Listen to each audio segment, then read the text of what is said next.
Hey, this is Trav, and we're back once again along with Bias on the Sports Bag Bros podcast, our 26th episode. 26 episodes now of the Sports Bag Bros podcast, and we're here with you to have the conversation about sports.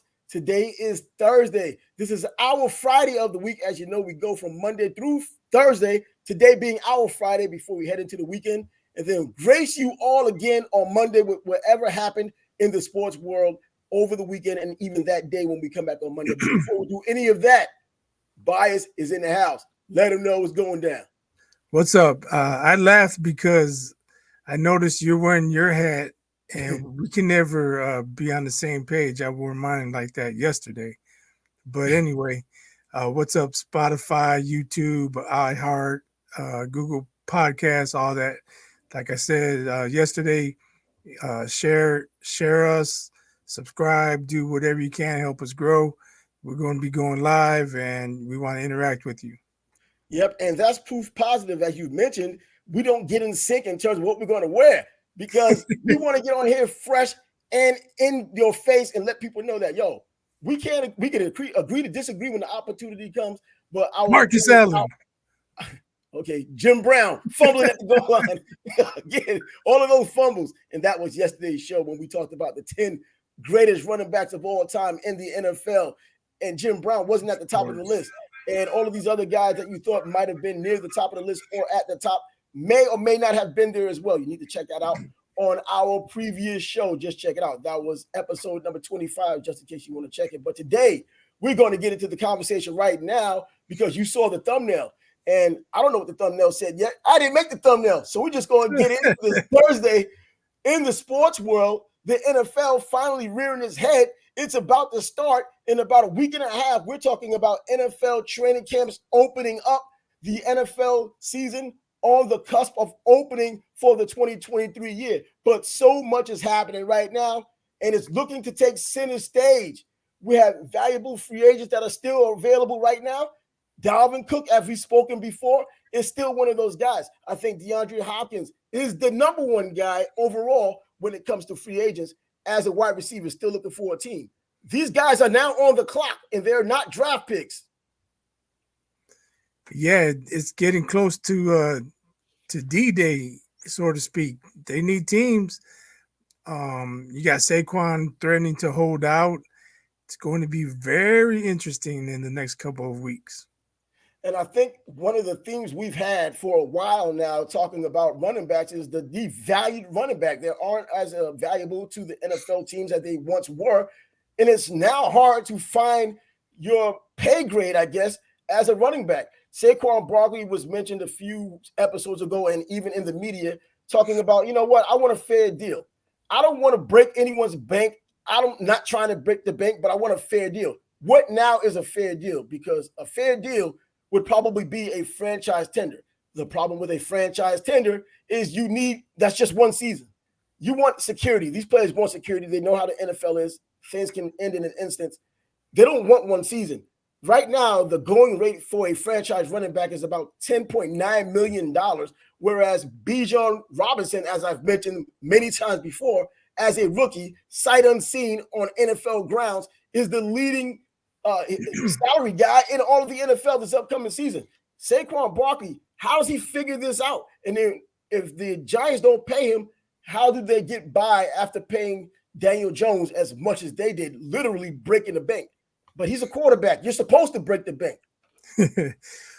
It seems the Giants are playing hardball as well as the rest of the NFL teams are. You know, these guys we thought would find teams pretty quickly. You know, DeAndre Hopkins, the top wide receiver, Dalvin Cook, another one, and they're still not signed. I saw a report that the Giants offered Saquon less than he would get if he accepted the franchise tag. Mm-hmm. So they're playing hardball. You know, are they playing hardball or are they being realistic? Because when he came into the league, there was a lot of buzz, but then the injuries came. And then he was no longer a franchise running back. He's still a solid running back, but we just don't know anything. Now, just like with a lot of players about injuries, this is the NFL. But then there are some players who tend to get injured more than others. Saquon Barkley is becoming that player who gets injured a little bit more than you would like for him to get injured. So he's injury prone, and they don't want to hitch their franchise and their salary cap onto someone like him, even if it's at a rock bottom price, which being a running back in the NFL, going by the salary cap or going by the franchise tag, $10 million in today's NFL is not a whole lot of money for any position outside of special teams kicker or punter. Right, but as you mentioned, his health is an issue, and they obviously do not want to tie up a lot of money with those question marks. And who can blame them? Yeah, that's true. But you know what? With all of this money going back and forth, I know these running backs have to be upset because you see all of these other players, quarterbacks are always going to get their money. They're always going to get paid more than everybody else. But then the defensive tackles are taking center stage with the huge contracts they're getting now. Because even though running backs aren't used the way they used to be used, these defensive tackles, as athletic as they are now, they're not just clogging the middle. They can get after your quarterback, as Quentin Williams just did this past season with 12 and a half sacks playing as a defensive tackle. And the Jets just rewarded him today with a 4-year contract worth $96 million, with $66 million of those dollars guaranteed in New York, just in time for Hard Knocks. Yeah, if you can make an impact as a defensive tackle, you're going to get paid handsomely. The running back position is just not an impact position anymore. Nope. As we've talked extensively, no one's dominating with 25 carries a game. Nobody's coming close to 2,000 yards per season. Most backfields are running back by committee now. And it's just not a value position, nor is it a high impact position anymore. And what hurts them even more is now an extra game of getting beaten up, which relies more on a running back by committee formula. 17 games now, you weren't really doing the 16 games with one guy unless you had a special player in Adrian Peterson or Barry Sanders or Emmitt Smith. You go down the list, or Danian Thomas, Marshall Faulk, but he was so diverse. Now you have 17 games. Players are faster, stronger. Defensive tackles are getting into the backfield. Now you need that tandem. So old records probably won't get broken by one player anymore. But the defensive tackles have certainly taken over. Athletic, tough, stopping and run, smarter, dropping into pass coverage now. I mean, these guys are getting paid their weight in gold, and they probably deserve it in today's NFL. Javon Hargraves, another one who signed another contract with the San Francisco 49ers, coming from the Steelers. I just don't get it. Javon Hargraves is somebody that the Philadelphia Eagles weren't willing to pay. The Eagles, they made moves in the draft, and maybe they have other plans with their money. I mean, they were in the Super Bowl last year. They seem to know what they're doing. If I'm an Eagles fan, I hope they know what they're doing. But, sometimes teams have to make tough decisions. Yeah, and that's true. But with a player like this who's been dominant as soon as he came out of college, by the way, in HBCU, coming from South Carolina State, the Bulldogs, he goes to the Pittsburgh Steelers. They give him that opportunity coming out of college. Then because he proved himself, he goes to Philadelphia. Now he's in San Francisco with a new contract. And of course, he's going to go to the highest bidder. But why is he even available for a team, coming from a team like Philadelphia? Why didn't Philadelphia pay him? I guess the story with Philadelphia, they don't mind paying their young players and trying to see what happens with them. He is one of your young players. I mean, he's not too far removed from getting drafted himself a few years back. I know NFL age is a lot longer than everybody else's, but come on now. I mean, Javon Hargrave just signed a 4-year, $84 million contract. He's getting $40 million in guaranteed money for the San Francisco 49ers, which is definitely going to help them based on what they did last season and how they're putting that team together. But defensive lineman, good lord, defensive tackle, even defensive ends. Davian Clowney, you're talking about an elder statesman. He's out there still waiting to get on somebody's team. I still remember his play from against Michigan when he was with South Carolina. And I say that to say this. He's done nothing in the NFL. I'm still remembering what he did as a college player. There isn't one play that he made as an NFL player for me to say Jadeveon Clowney's still in the NFL doing big things. He's cashing big checks when the team signed him, but he hasn't really done anything as the first pick overall and has is supposedly one of the greatest players from the high school ranks to the college ranks and supposedly the NFL. That's where the buck stopped. Yeah, maybe he hasn't had the impact that number one player should have, but somebody believes in him. So, Yeah, you know, yeah, it's crazy. It's absolutely insane. get That's that bag. you know what? When the result of us talking about him saying just get the bag, that means there's nothing else you're doing. Just get the bag. It's almost like a flag, a white flag. You know what? You haven't done this, you haven't done that, you haven't lived up to expectations, you haven't done this with JJ Watt with you. Well, you know what? Just get the bag. You know, you already have your pension, your 5 years invested, obviously way past that. And either way, these defensive linemen picking up money, still some out there. You, you know as well as anybody, NFL contracts are pretty much trash. Oh, they are. People get cut left and right, even though they have a 3-4 year contract. But the signing bonus is most important in the NFL. That's the only guaranteed money you're Right. going to get. And I know that some of these teams try to be creative by backloading and front loading and all of these bonuses they give you, workout bonuses. You know how they do it. They try to use a little bit of ingenuity, trying to fool the system and ultimately get caught when it changes up on them.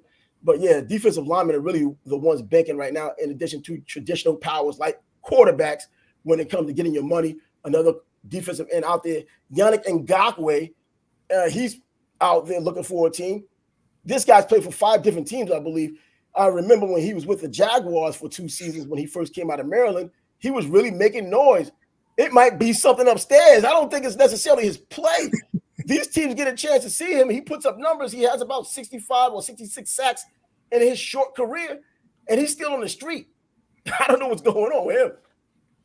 Yeah, if he has a bad reputation in the locker room or off the field, word gets around, and it's going to be difficult for him to catch on with a team under those circumstances. Now, I don't know if that's the case, but Nah, why else would he move around from team to team so often? that's exactly what I'm thinking, man. Anytime, we as laymen or even some media members, we don't always have the answers. We're not in the locker room, even though some of us act like we need to be in there. But yeah, we don't know what's going on in that locker room to where things can really just change the tide of a team. I've been in a locker room before, and I'm not acting like I had any real inside information. You get some information more than the average person, but I'm not going to talk about like when the doors are closed and coaches are talking. I'm not in there, and I'm not asking too many times about players and what has happened. But I've seen a locker room kind of go in disarray to a degree because one player didn't get along with another player. No one on the outside really knows. You walk into that dissension, you feel the vibe, you hear a few things, and then you see why the team isn't performing the way they should on the field with the talent they have. And you're like, wow, damn. As a fan, I wouldn't have known. As some quasi reporter, I guess, something's up. The coaches know exactly what's up. Yeah, you have to be in there to see it, to hear it. And we're obviously not. We just rely on reports and press releases or whatever, tweets. Yeah. And that's all we have to go on. Yeah, and now that brings me to the Jets that I mentioned already, signing up for Hard Knocks. Do you really believe a team like the Jets needs that exposure? They're a New York team. There are certain cities and markets that definitely don't need any more exposure. Typically, you will go to a smaller team, like come down to Jacksonville. Every now and then, you will go to a team that's just well known because it's well known. Because Dallas is a large city, but it isn't New York. It's not even Atlanta. But there are the Dallas Cowboys, so you can see why they would go there. They're going to New York because Aaron Rodgers is there. And I think Exactly. in a year in which the Jets are supposedly, in their minds and in the minds of Jets fans, maybe a Super Bowl contender, why would you Contenders. want to bring this into the play? Why do you want to bring this type of distraction to a team? And everybody kind of going out of character to appease people who are watching, whether they're doing it on purpose or not, it's just not the natural fluidity that you would get with a team when there's no cameras around that's documenting your every step. Well, was it the Jets' choice? I'm of the understanding that there are some parameters that each team has to be on it within a certain amount of years, and whoever hasn't been, there's a list. And if the Jets are on that list, Okay. the NFL can impose one of those teams. Or like if you and I are two of the teams and we both say we'd rather not do it, and the NFL says, well, they got Aaron Rodgers, we want them to do it. I believe they can impose it. See, that's something I did not know. I thought this was one of the things you ask the teams if they want to do it or not, and they say no, so you move on. And there are other teams that you can talk to. There are 31 other teams you can speak to without having a rerun. So I guess 30 teams you can speak to because you don't want to have the one on from the previous season that you can try to get a team on with. But I understand why they would want it. The one thing about that is if we say no, you and I say no this year, then next year we're the only two teams, and one of us is going to have to do it, or another team might come into the And that's picture. true. I just look at it as a distraction. And as a Jets fan, yes, I will admit that I have been a Jets fan because I must be a genuine Jets fan. Who else would admit that kind of thing? Who would claim to be a Jets fan when they're not? Yeah, I mean, exactly. Who would? Yeah, hey, that too. But anyway, seriously, man, they haven't done anything since '69. Wink, wink. And I was born in not '69, and they haven't done anything since then. Hopefully, things get better. But still, I look at things like this as a huge distraction. I, like many Jets fans and even some people on the outside, think Aaron Rodgers may be the missing piece because if you looked at how the Jets played last season with Zach Wilson playing at quarterback and it was just a mess at quarterback, and the team still played well for quite some time until they weren't playing well. You bring in Aaron Rodgers, you bring in other pieces, and let's see what's going on. The defense is a top-notch defense. It's just a matter of the offense catching up, and Aaron Rodgers allegedly is supposed to do that, and we've seen that story before with Brett Favre. I think Aaron Rodgers is a big enough distraction. Yeah, exactly. In the past, he's said things and done things, and hopefully for you and Jets fans, he doesn't bring that along with him. Well, you know what? Well, at the end of the day, we're still the Jets. So good things and bad things happen. It happens to be over the past several years, it's been the bad things happening. We'll see what happens because we still have the Kansas City Chiefs out there. We still have Buffalo in our own division, and arguably we have the toughest division in all of football this year with the AFC East. We have our own problems, let alone things that we might create because of some television show. So the NFL continue to go on, and Hard Knocks with the Jets and all of these characters that will be developed because of it. Sauce Gardner, I can only see how things will change in his sophomore year going into his second year of the NFL on something like Hard Knocks. He's already good enough, but does he get out of his character or creates himself a character the way he can't get out of his own way, injuries, etc.? But we'll find out, because that brings me to this point of, well, we have two legendary coaches that are Hall of Fame semifinalists. Tom Coughlin, I don't know if he's legendary. I would call him legendary. And Mike Shanahan, who is certainly legendary. Do you have any thoughts on either one of those two getting into the Hall of Fame? Are they deserving? And if so, is it just because of championships, or is it because of actual coaching that you could see that they've done that will their teams to the championships they had gotten? My first thought is yes, they are deserving because of the championships. If you look at Shanahan's coaching tree, he has a decent coaching tree, but he has the resume, and Coughlin has the resume as well, in my opinion. Yeah, I can see. Yeah, Coughlin has the resume. In my opinion, Coughlin, and there's a little bit of bias here. I mean, not you, but there's a little bit of bias here because I've watched Coughlin in person, covering my first year here in Jacksonville, covering Tom Coughlin, getting a chance to know him somewhat. I'm not acting like we were boys and going out. I don't think he was boys with anybody, not even his players.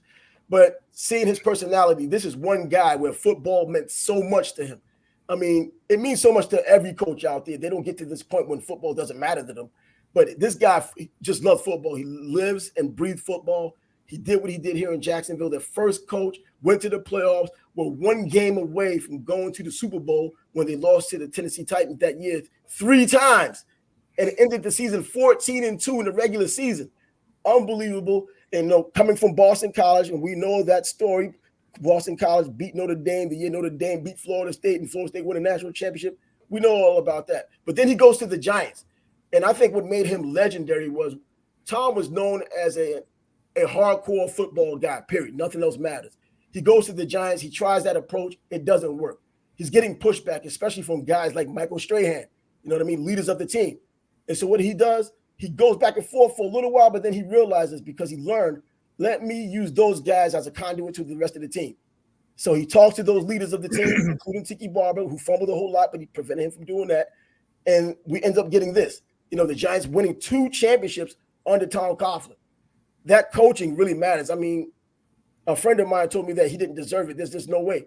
Forget the championships, even though that matters. But seeing what he did with the team and knowing how to communicate, and specifically because of his communication, getting the results he wanted and needed, winning a Super Bowl with those team leaders, he, pretty much directed to be, talk to the team. And then they still held him up as the head coach.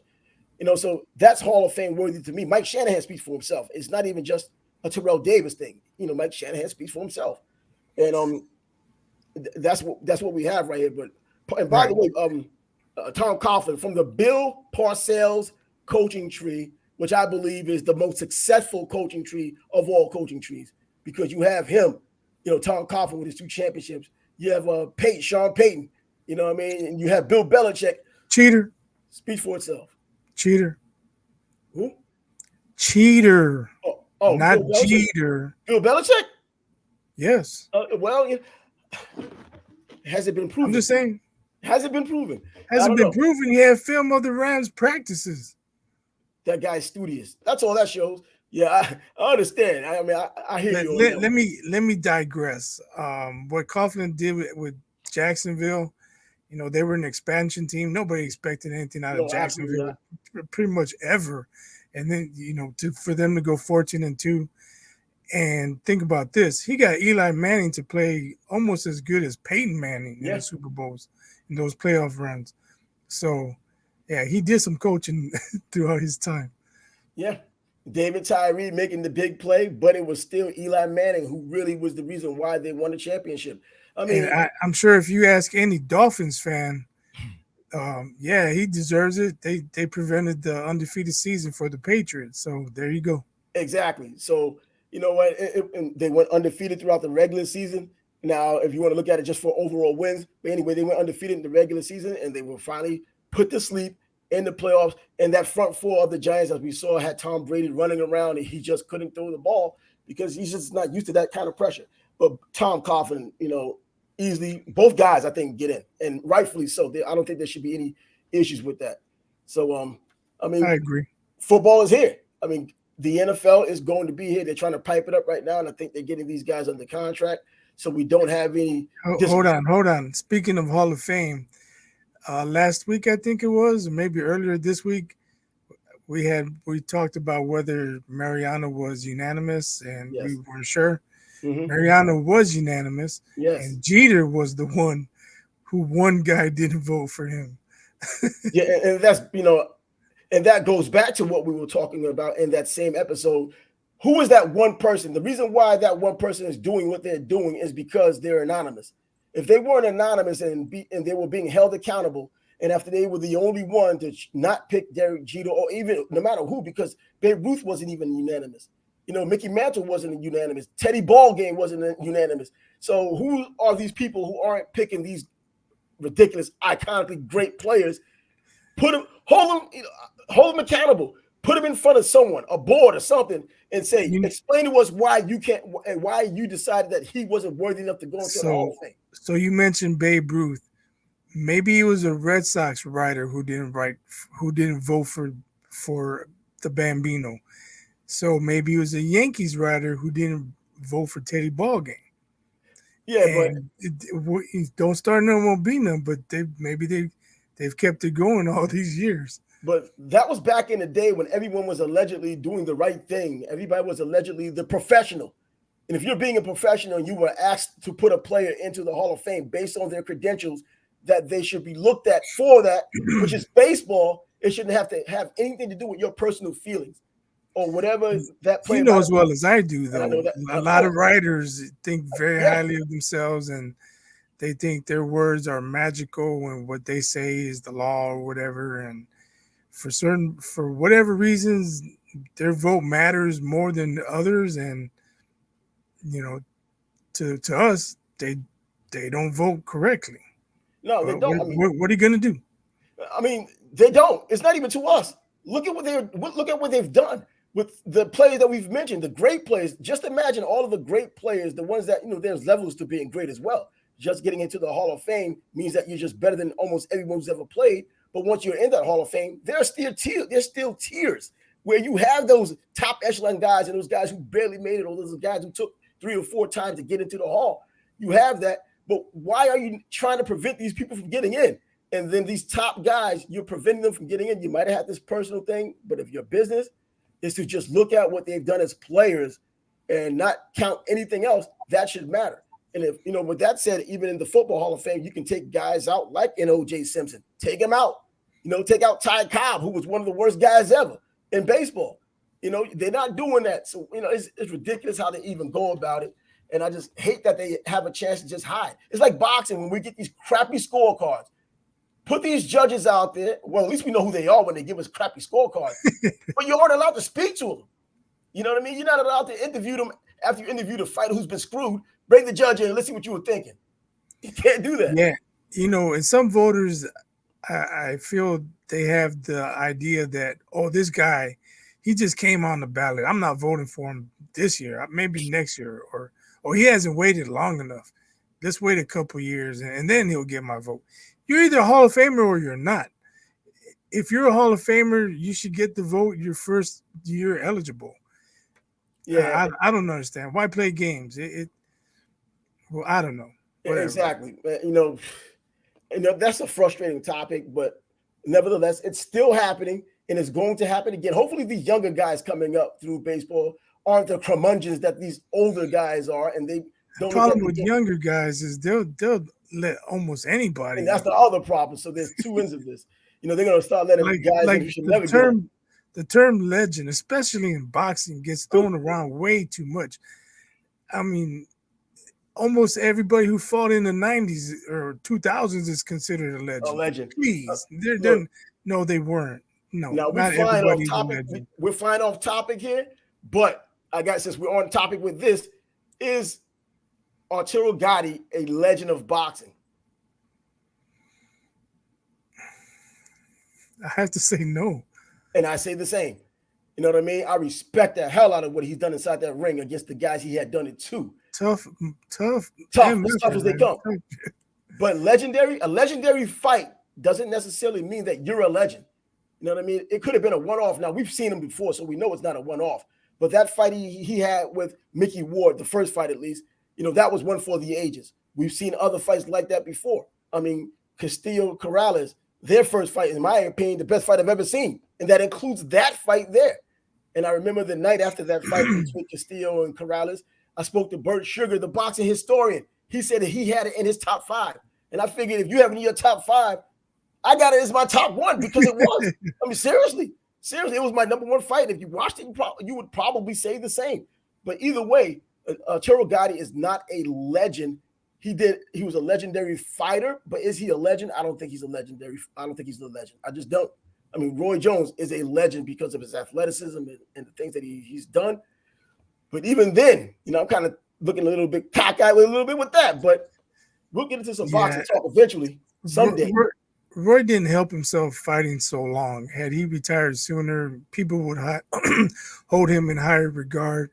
But his speed, his reflexes, his power, he's a legend.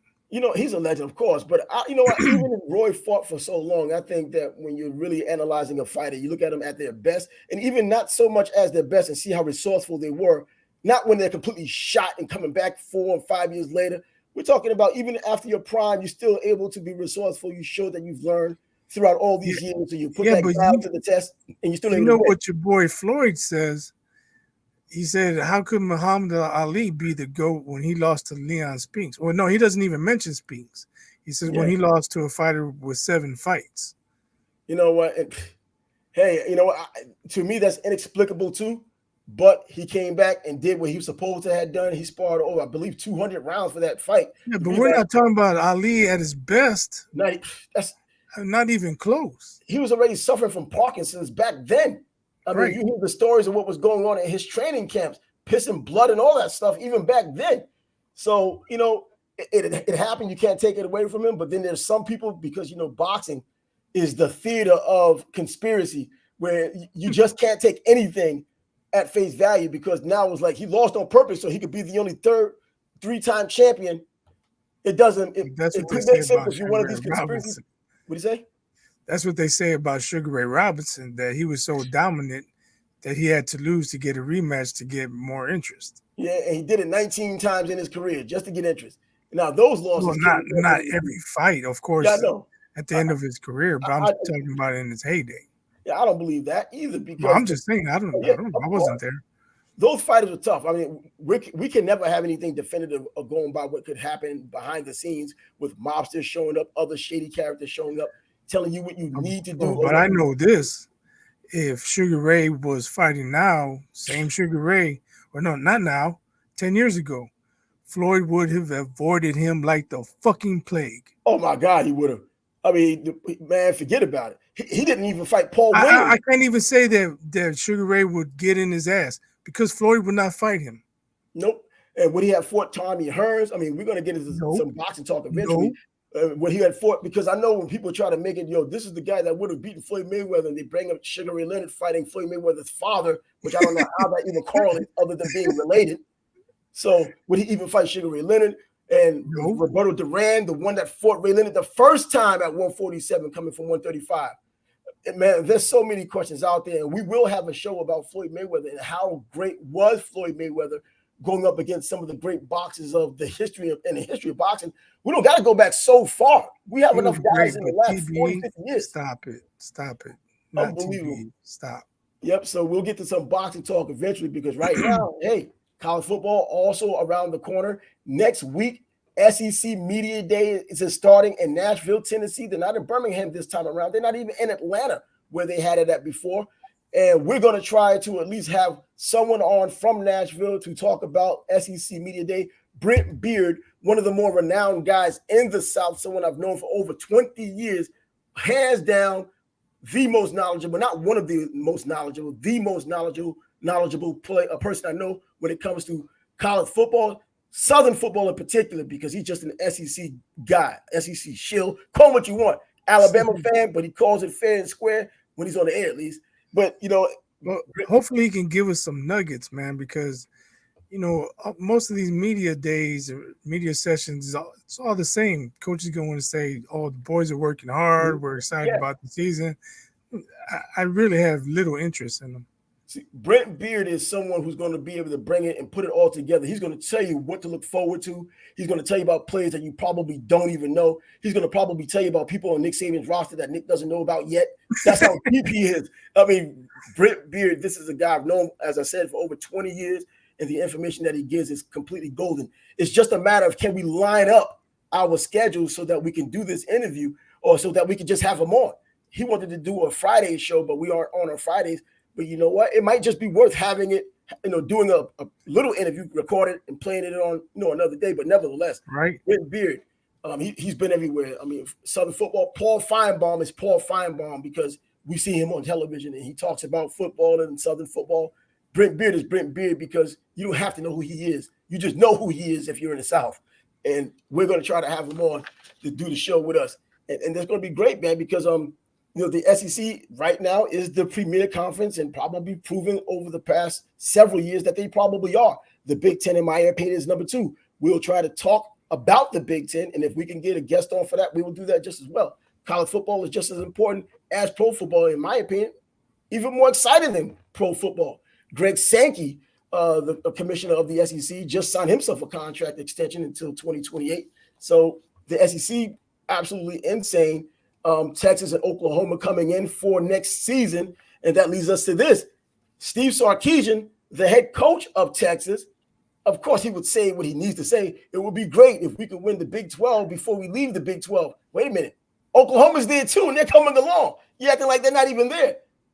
Does Texas have what it takes to win the Big 12 this year before they head on to the SEC and get what's rightfully theirs? The butt whooping everyone wants to see. Well, to be honest, I haven't really looked at them. I don't know what their preseason ranking is, who they have coming back, how they match up with Oklahoma. But as I said before, every coach is going to say, "Hey, we want to win the conference. Our boys are working hard." They're all going to say about the same thing, except for Pat Fitzgerald. Oh God, this guy, bruh. Pat Fitzgerald. I mean, you know what? I've always respected Pat Fitzgerald. I remember him as a linebacker for Northwestern when he was in his playing days. In fact, he was a linebacker during that time when they won their Rose Bowl, or when they lost the Rose Bowl against USC that year, when they had Adrian Autry as the running back. So he's always been that hardcore. You knew his talent wasn't there to go to the NFL, but he was a pure college football player, good at what he did on the college level. They hired him, which I thought was the right thing, to lead his alma mater, and he's done a great job there. But things got out of hand recently where a hazing incident is the problem, and he lost his job because of it. Well, it's not only hazing, there's racial allegations and allegations that there was nudity involved. No specific details, but Whoa. I'm like, nudity? Woo. What is going on there? I mean, Wildcat Hub. to my knowledge, there's no co-ed, no, it's not a co-ed team, not a co-ed roster. Yeah. What is going on, or what went on? Of course, he lawyered up, and they're saying they're going to fight it. But I mean, those are serious allegations. Yeah, I didn't know that part about the nudity and whatnot. And you're talking about a school like Northwestern. Not only did they get their football team up to respectability, we're talking about a top academic institution in the country, Northwestern. So, I mean, very difficult to get into. Well, you know, I'm in the Chicago area. Exactly. I figured you would know about that more than I would, because you get to hear radio.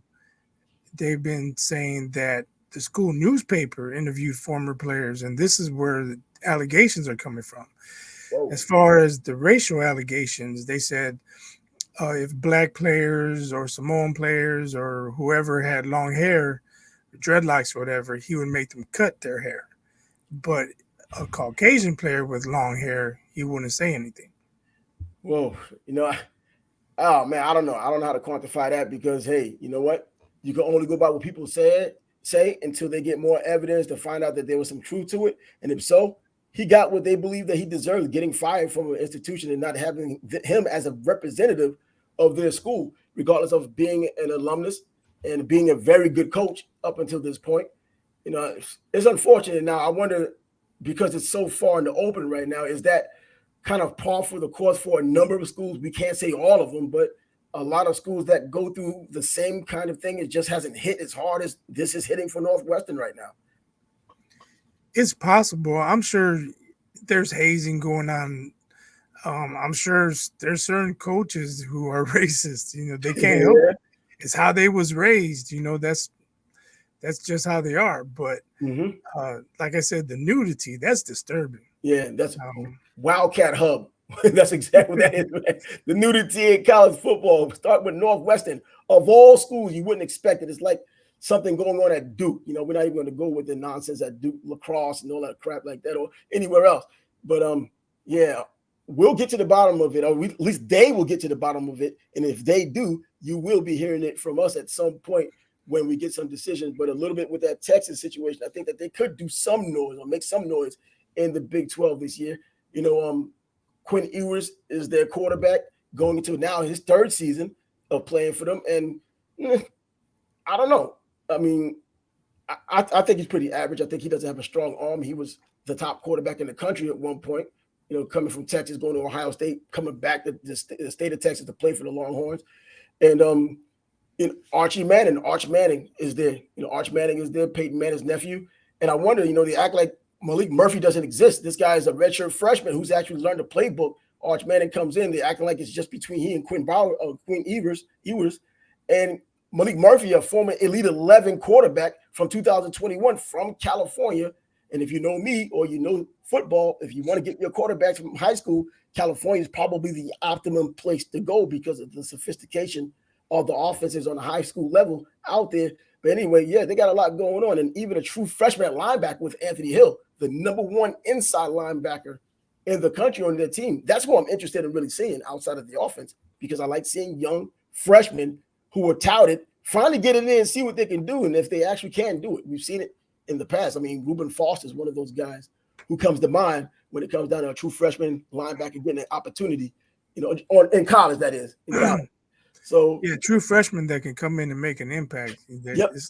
They were men among boys in high school. Yep, true freshmen. We talked about that before with Adrian Peterson being a true freshman coming in, or even Tommy Harris at Oklahoma, his teammate doing the same thing. I mean, Marvin Jones going back to Florida State days, true Shade freshman tree. coming.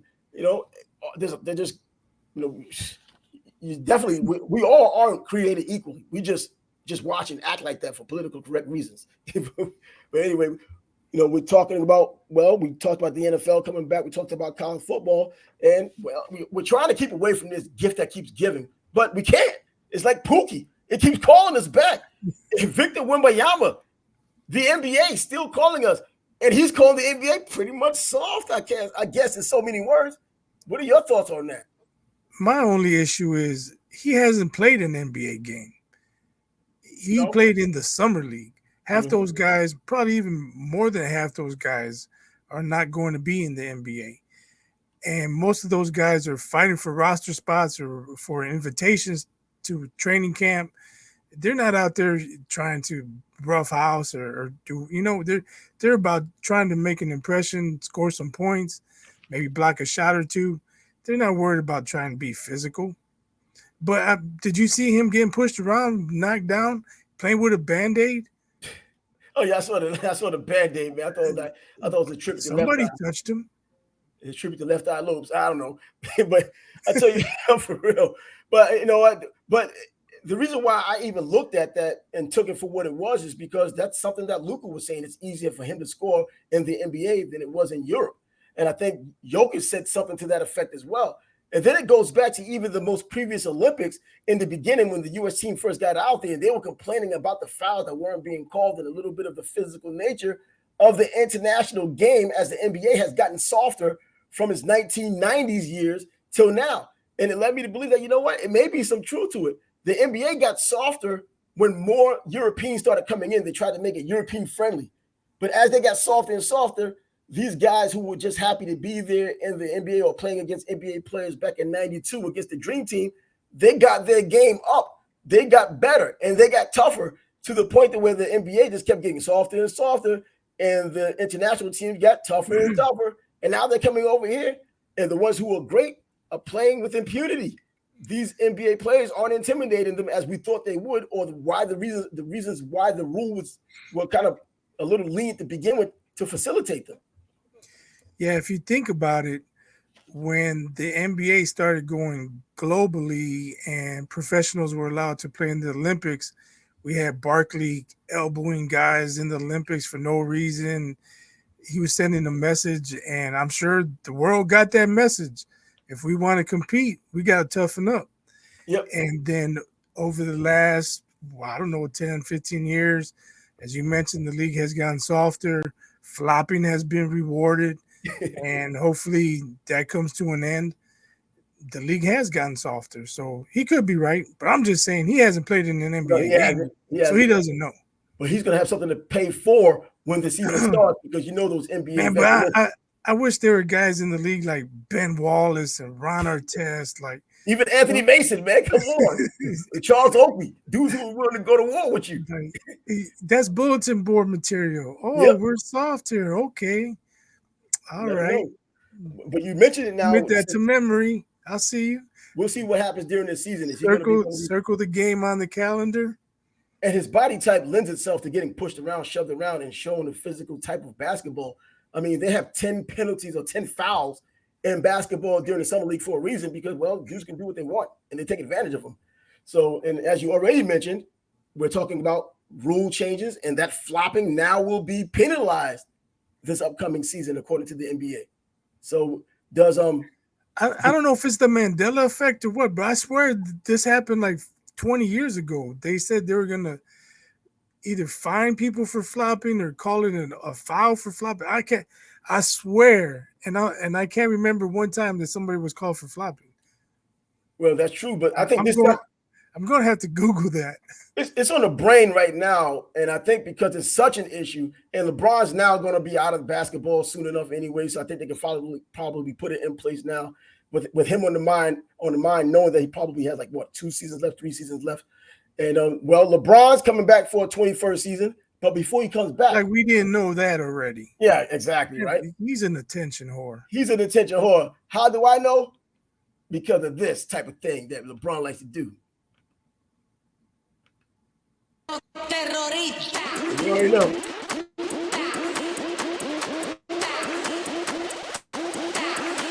You didn't even give me a heads up. You were gonna play a clip.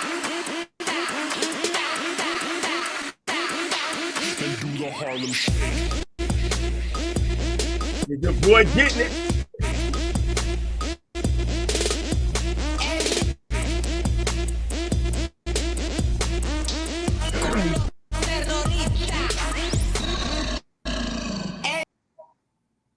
Enough of him. This must be what Bob Cousy was talking about. If he actually said it, the TikTok twerkers. I don't know. But that was back in the Miami Heat days. Dudes having a little bit of fun. Got themselves a championship out of it. Come on now. It wasn't like it was all for naught. You got to blow up a little steam, and that's what the Kang was doing that day, I figured. Yeah, I'm not the fun police. I'm all for it. Have fun. I'm just saying, if you're giving an old head like Bob Cousy ammunition, don't get mad when he says something. I just don't know if he actually said it. Yeah, you know what? I was searching around to see if it was legit, and I couldn't find anything that stuck. Maybe it's one of those. It would be hilarious, man. I swear, if I see a video of him saying it, I'll be on the floor rolling. And finally, we're going to go to boxing just for a little bit because of the unretiring of a young fighter. Surprise, surprise. Tio Lopez decides, I'm not going to retire after all. And not only is he not going to retire, he wants Devin Haney. Now, that would be an excellent fight if those two can get together. But did you ever believe for a moment that Tio was not going to box anymore? I mean, he's too young for that. Yeah, but looking at it now, maybe he was playing chess. He says, I'm going to retire. Haney's going to go for my belt. And then I say, I'm not retiring. I'm the champ. Fight me. You want my belt? Fight me. Well, and he called him out on Twitter. I believe Bitch was involved, and I don't know. Maybe he's scared Haney, and now Haney feels he got to be strapped, getting arrested in the house. I'm in the John School of Strapness. Hey, you know what? That'll be a great fight if those two could get together because Tio made a fool out of me in the last fight that he was in. You know, he really took some steps forward, and maybe the issues he had in the past are behind him because he looked like he had a sound mind, sound body. That's why I thought it was the worst decision if he meant something by it, by claiming he was going to retire. He has so much more to offer boxing if he wants to be a boxer and continue being a champion. He and Devin Haney getting together and so many other opportunities between them and the other fighters. I mean, there's a lot of fighters that you can be, that's in the weight class right now or even around the weight class that these guys can fight over the next several years. Yeah, Teofimo, he's not going to be an easy night for anybody. Nope, he's not. And him and Haney would be a great fight. Teofimo overmatched his last opponent. He was dominant. He was doing things in the ring that he wouldn't do with Haney. Nope. But also, I think everybody thought that Josh Taylor wasn't going to have enough, but Josh Taylor was going to have enough, because the previous fights that Tio had, it was like he was taking steps back. And then just before the fight began, I found out, I didn't know it in the beginning, that he has these family issues, getting divorced, and now child custody battles. And I know how that can affect a fighter. I mean, boxers are probably a little bit more emotional than regular people. I guess high-end boxers, even more so. And with all of that going on in the background, the distractions, I can see how it could be a problem. And it proved to be, no coincidence that he took care of Josh Taylor the way he did. And then it just comes out after the fight. You know what? I'm good now. You know what I mean? I just got to go to court, take care of that business. That's it. And now you see where the problems came from. And he's getting the job done now. I think the key was he went back to boxing. He had fallen in love with his power. He has KOs, and he had a little KO streak, and he fell in love with his power. And against Taylor, he was boxing, and he still hit punches hard. He just not knocking guys out the way he was. And Tio, the boxer, he's trouble for anyone. Yeah. And I tell you what, there are a lot of young fighters like that where they fall in love with their power and they have really good power, but their boxing skills, when you look at their pedigree as amateurs, you see the refined skills, like in Tank's case, over 220 amateur fights. Tio's won a bunch of championships as an amateur. The skill set is there. They fall in love with the lighter gloves and knocking guys out, and they listen to the crowd. They let them hype them up when they can still use those same skills and set up that same power shot to get the same result. It's just that they fall in love with it and want to blast everybody. Everyone wants to be a Mike Tyson, Randy Bailey, Julian Jackson, Ernie Shavers kind of puncher. Yeah, but what's up with Haney? Why is he strapped in Hollywood of all Of places? all places, we're talking about gun laws. California, Illinois, New York, like some of the toughest gun laws in the country. And you want to do that. I mean, unbelievable. And I don't know. And this is someone who's supposed to have his head on straight. You know what I mean? He's not this type of guy who gets in trouble outside of the ring, but now he's in trouble outside of the ring. I don't think it's anything major, as far as him being in trouble, but the fact that you're carrying a gun, what's the reason for it? Exactly, that's my question. And in Hollywood, you wouldn't think you need to be strapped in Hollywood. Nope. I can understand in other parts of the state, maybe in Old Town, if you plan on going through East LA or Compton, South Central, okay, protect yourself, but you want to be ready just in case. But Hollywood, Hollywood, of all places, come on, man. Well, we saw things happen with maybe it was a OJ. prop. Maybe it was a prop. John Moran said his was a toy gun. Maybe it was a prop. He's not as in deep of trouble as Ja Morant was, at least not right now. He was going for an audition. Hey, bad things happen with OJ out there in the Hollywood area. So hey, those Hollywood streets are dangerous sometimes, man. You just don't know until it's too late, and you don't want to be the one on the other end of it being too late. And that's probably he's a Californian anyway. He's from San Francisco, far away from the Hollywood area, but he's a Californian, so he should know those laws even more so, being a state resident. So that's going to be it for us today with episode number 26 of the Sports Bag Bros podcast. I'm Trav. He's biased. We'll look forward to you after this weekend. There will be sports going on, as you already know, and any news that will come up, we'll bring it up on Monday, including Monday itself, looking ahead to SEC Media Days, some of these other media days from other colleges, and football in the NFL. Getting closer and closer, and we will touch on that. Baseball's back, too. The All-Star break is over, so we have the second half of baseball. Now the real pennant race starts, and we're going to find those things out, too, next week. So, I'm Trav, he's biased. We'll check you out on the next episode, which will be number 27. So see us there. Peace. Have a good weekend.